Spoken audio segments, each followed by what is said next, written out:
12/12/2024 5 சிறப்புகள் உரிய நாள். முதல்ல வெள்ளிக்கிழமை, மகாலட்சுமிக்கு உரிய கிழமை. அடுத்தது பார்த்தீங்கன்னா திருவோண நட்சத்திரம், சரவண விரதம் இருக்கக்கூடிய நாள் அன்று மகாவிஷ்ணுவுக்கு பூஜைகள் செய்வதால் பலன் வந்து சேரும். வைஷ்ணவ பக்தர்கள் எல்லாம் அனுஷ்டிக்கக்கூடிய ஒரு மங்களகரமான ஒரு விரதம் இந்த விரதம்.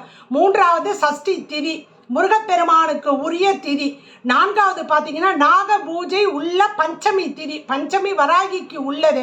நாக பூஜை செய்வதனால் நாக தோஷங்கள் ஜாதகத்தில் இருந்தால் வரக்கூடிய சந்ததியினருக்கு அந்த தோஷம் இல்லாமல் இருப்பதற்கு உரிய நாள். அதனால விநாயக பெருமானுக்கு ஒரு தீபம் ஏற்றிட்டு, முருகப்பெருமானுக்கு தீபம் ஏற்றிட்டு, மகாவிஷ்ணு மகாலட்சுமி ஆண்டாளுக்கு ஒரு தீபம் ஏற்றி கொஞ்சோண்டு துளசி வச்சு ஒரு தாமரைப்பூவை வச்சு வழிபாடு செய்யணும். முருகப்பெருமானுக்கு ஒரு தாமரைப்பூ வச்சு வழிபாடு செய்யணும். வராகியை அன்று மாலை வழிபாடு செய்யணும்.